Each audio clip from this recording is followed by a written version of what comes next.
since late last night, early this morning, which has been put out by the Ministry of Defense. Just in case it has been missed, I will request Colonel Sophia Qureshi and Wing Commander Vyomika Singh to just update you and fill you in on the details. Thank you, sir.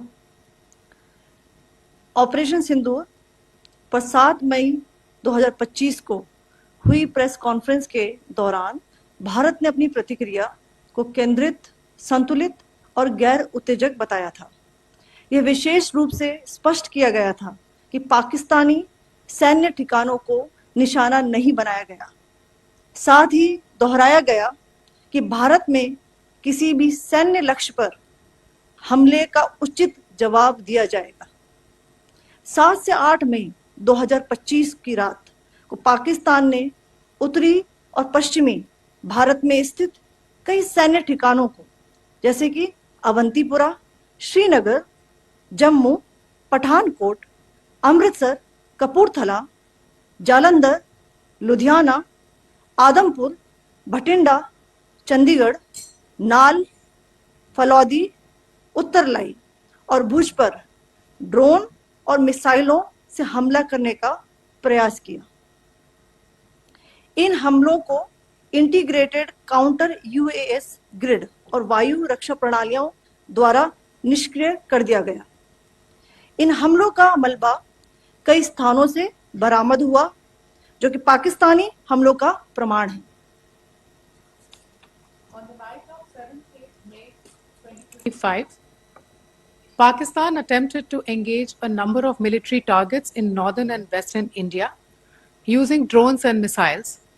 These places included Avantipura, Srinagar, Jammu, Pathankot, Amritsar, Kapurthala, Nal, Jalandhar, Ludhiana, Adampur, Bhatinda, Chandigarh, Falodi, Uttarlai, and Bhuj. These were neutralized by the integrated counter unmanned aerial system and other air defense systems. The debris of these attacks is now being recovered from a number of locations that prove the Pakistani attacks. आज सुबह भारतीय सशस्त्र बलों ने पाकिस्तान के कई स्थानों पर वायु रक्षा रडार और प्रणालियों को निशाना बनाया। भारत की प्रतिक्रिया समान क्षेत्र में समान तीव्रता के साथ की गई। यह विश्वसनीय रूप से ज्ञात हुआ कि लाहौर में स्थित एक वायु रक्षा प्रणाली को निष्क्रिय कर दिया गया। Today morning, Indian Armed Forces targeted air defense radars and systems at a number of locations in Pakistan. Indian response has been in the same domain with the same intensity as Pakistan. It has been reliably learnt that an air defense system at Lahore has been neutralized. Pakistan ने नियंत्रण रेखा पर आकरण गोलीबारी की तीव्रता बढ़ा दी है, जिसमें कुपवाड़ा, बारामूला, उरी, पुंछ, मेंढर और राजौरी क्षेत्रों में मोर्टार और भारी तोपखाने का इस्तेमाल किया जा रहा है। Pakistan has increased the intensity of its unprovoked firing across the line of control using mortar and heavy calibre artilleries in areas in Kupwara, Baramulla, Uri, Poonch, Mendhar and Rajouri sectors in Jammu and Kashmir. 16 innocent lives have been lost, including 3 women and 5 children, due to the Pakistani firing.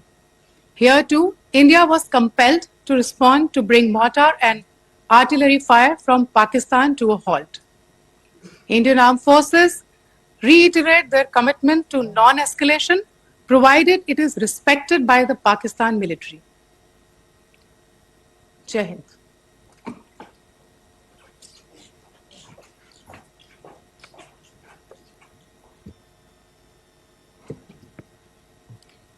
Thank you. Friends, this is, as I said, further to the briefing that was provided yesterday and some of the updates that have been just provided by Colonel Qureshi and Wing Commander Singh. I thought that we would just put some of the aspects related to the events that started on 22nd April with the barbaric terror attack in Pahalgam into further context, because there is a certain amount of commentary that has happened with regard to the events since then. And more than the commentary, there has been a lot of disinformation that has been directed at us from across the border. So a few things that I would like you to keep in mind. First of all, there is mention on all sides of escalation. I think the first point that you have to keep in mind is the attack of 22nd April in Pahalgam is the original escalation.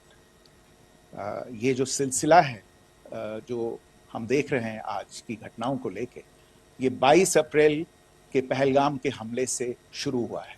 Escalation वहां पे हुआ है और उस escalation का जवाब भारतीय सेना ने, भारतीय फौज ने कल अपने एक्शन से दिया है. Secondly, I want to invite your attention to the involvement of the group calling itself the Resistance Front in these attacks.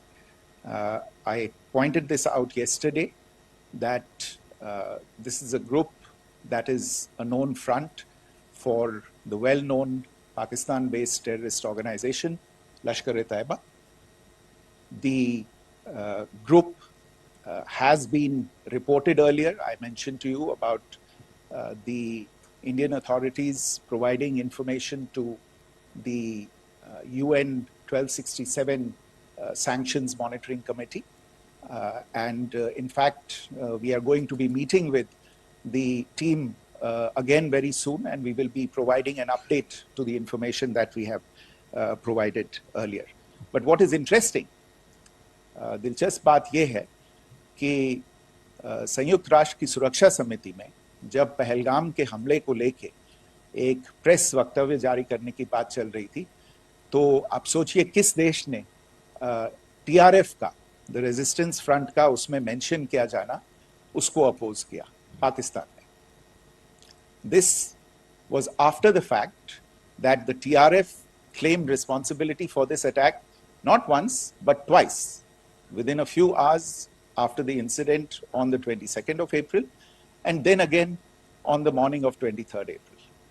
And it is perhaps only after the full gravity of the incident was realized by its masters and handlers across the border that it was managed to back off from this claim. Obviously, that retraction doesn't convince anybody. तीसरी चीज जो मैं आपसे कहना चाह रहा था, और कर्नल कुरैशी और विंग कमांडर सिंह ने कल भी बड़े स्पष्ट शब्दों में और आज भी आपसे ये बात साझा की है. जो भारतीय रिस्पॉन्स है वो नॉन एस्केलेटरी है, प्रिसाइज है, सटीक है, मेजर्ड है और कंसिडर्ड है. Our intention has not been to escalate matters. We are only responding to the original escalation, as I said, and our response has been targeted, precise, controlled and measured. Only no military targets have been selected. Only terrorist infrastructure in Pakistan has been hit. Now, there are, as I said, a number of issues that have been raised in commentaries, and there's a lot of, as I said, unfounded disinformation and fabrication that has come from across the border. And I would just like to use this opportunity to set the record straight on some of these issues. The first of these is Pakistan trying to wash its hands off any and all involvement with terrorism. I think the Pakistani information minister said there are no terrorists in Pakistan. And I think he was challenged on that in the television program that he was appearing on. But even if I partially repeat myself from yesterday, I think Pakistan's reputation as the epicenter of global terrorism is rooted in a number of instances where concrete evidence is available, not just to India, but to governments and authorities and agencies around the world. There are several terrorist attacks around the world where Pakistani fingerprints have been found. I don't need to belabor the point with regard to this audience about where Osama bin Laden was found and who called him a martyr. Pakistan has also for decades pursued cross-border terrorism into India with impunity. And as I said yesterday also, in order to deliberately mislead the international community, they claimed that the terrorist Sajid Mir was dead. They came under pressure, and Sajid Mir was then brought back to life, arrested, and is now apparently in Pakistani custody.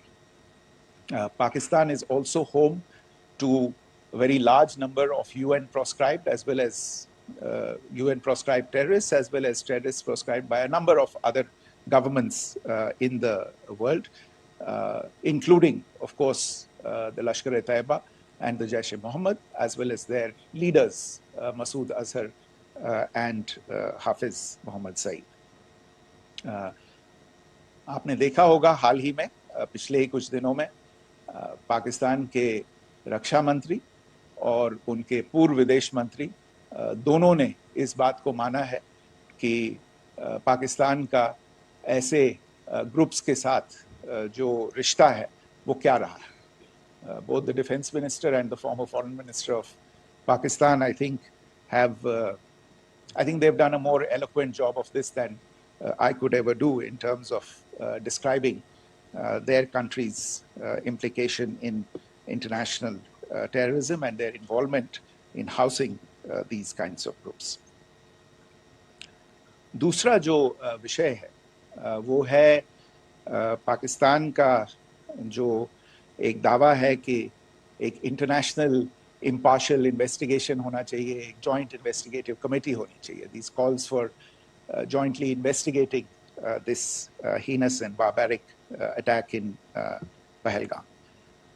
Again, I think you know the history well on this. You know the track record well, and it is not a bright track record insofar as Pakistan is concerned. In fact, in the pursuit of justice for the victims of multiple terrorist attacks, whether it be Mumbai in 2008, in Pathankot in 2016, or many others. But in particular for these two attacks, India had offered to cooperate. India provided forensic evidence and urged Pakistan to bring the perpetrators of these attacks to justice.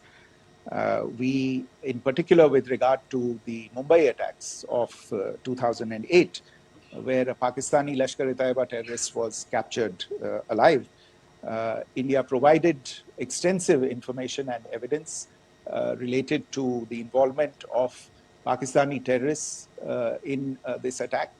Cases were registered, but you are all aware that these cases have not progressed, despite the formation of judicial teams, etc. And Pakistan has consistently stonewalled all efforts to move the investigation along. In fact, with regard to the Pathankot attack as well, a joint investigative team was formed. We gave access, unprecedented access, I should say, to Pakistani team to the site of the attack. Details of call records data and DNA, etc., were shared with Pakistan. We had shared with them details related that we had been able to access to the addresses of terrorists. We presented evidence against the office bearers of Jaish-e-Mohammed who had conspired in the attack, and the handlers of the terrorists who facilitated them and guided them in. But there has been no movement on this. So in all of this, I think the experience has not been positive, and it certainly doesn't give us the confidence now to take at face value Pakistani assertions of wishing to participate in a joint investigation. These are just delaying tactics. These are just stonewalling tactics.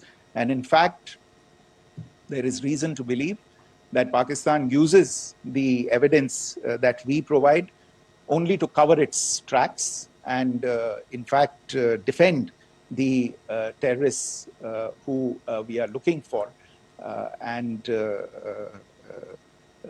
obstruct the path of investigation.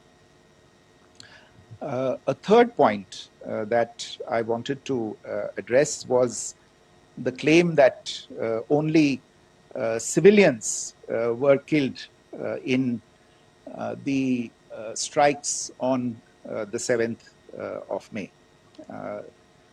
We have made the point very clearly that all attacks on the morning of 7th May were against carefully selected terrorist infrastructure, terrorist targets. It is not clear to us, in fact, seeing some of the coverage of the after effects of these strikes, including the funerals for the terrorists that were held yesterday. I think a lot of you have seen the reports and the coverage on media. If only civilians, if any civilians were killed in these attacks, I wonder what message this picture actually sends to all of you. This is a question that is worth asking. It's also odd that the funerals of civilians are carried out with the coffins being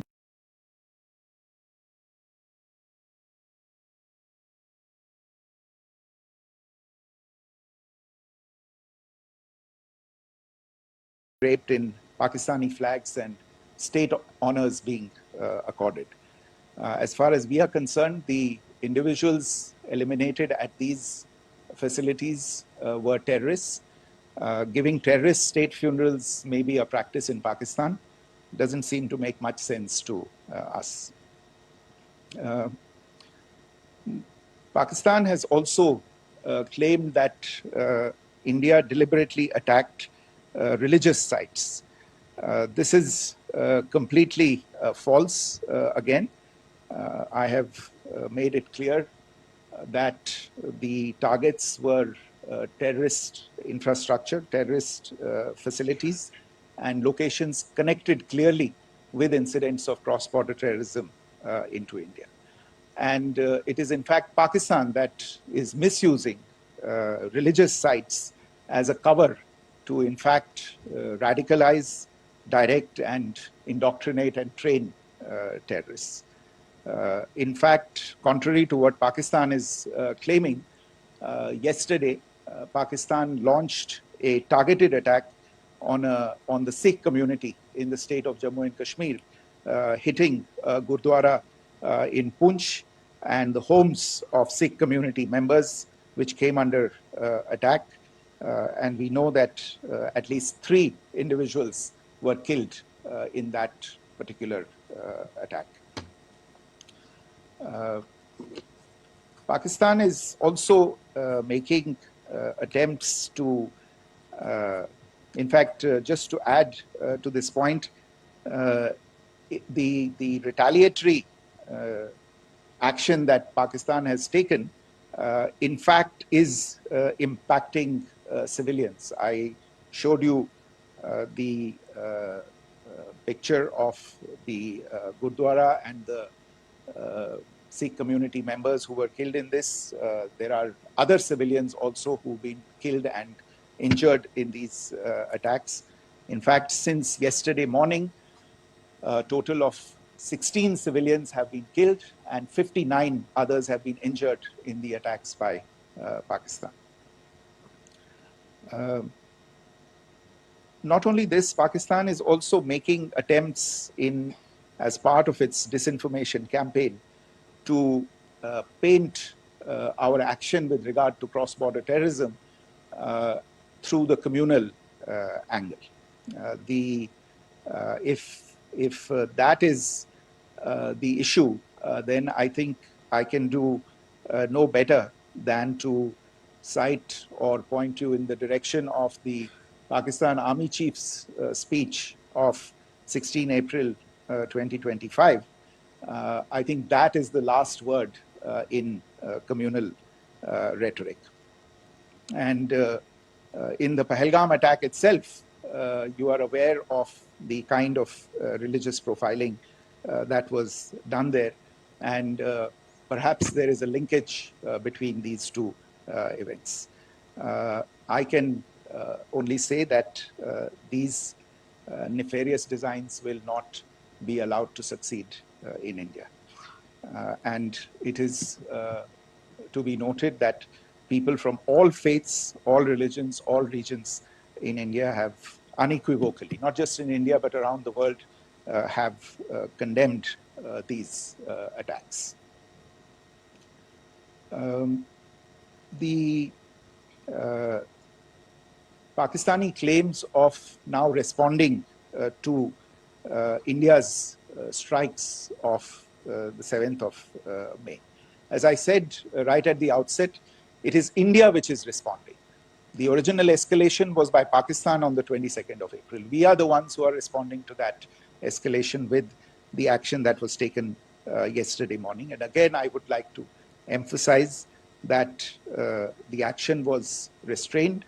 It was directed towards non-civilian, non-military targets and confined to terrorist camps. And again, as we have been saying since yesterday, any further action by Pakistan, some of which we are seeing today, is nothing but escalation by Pakistan now, once again, and will be responded to and is being responded to appropriately. One point that I wanted to also address was the allegations to the targeting of a dam, the Neelam Jhelum project in Pakistan-occupied Kashmir. I want to say that this is an absolute and complete fabrication and a blatant lie. India has targeted only and only terrorist infrastructure, and the details of that terrorist infrastructure, together with the locations, were shared with you yesterday by Colonel Qureshi and Wing Commander Singh. I should note that if this kind of a claim is a pretext for targeting Indian infrastructure of a similar nature, Pakistan will be entirely responsible for the consequences that will undoubtedly follow.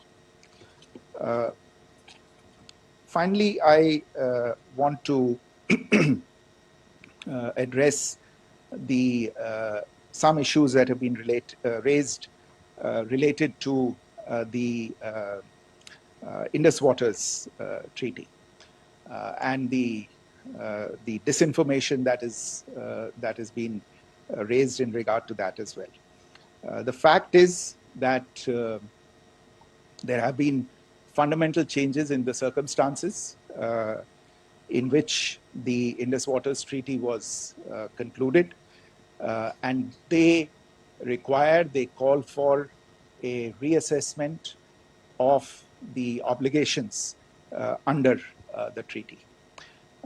Over the last year and a half to 2 years, India has been in communication with the government of Pakistan.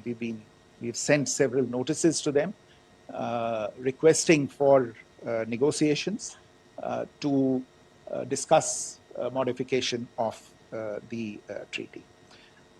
India has for 6+ decades now, honored the treaty, even during periods when Pakistan imposed multiple wars on us, and even when relations were adversarial. Pakistan is the one that has been acting in violation of the treaty, deliberately creating legal roadblocks in India exercising its legitimate rights on the Western rivers. Any projects that India sought to build on the Eastern rivers, and even on the Western rivers, which we are allowed to by the treaty, were always challenged by Pakistan, thereby hampering our rights to utilize our legitimate waters under the treaty. In fact, if you see, the preamble of the treaty itself states that the treaty was concluded in a spirit of goodwill and friendship.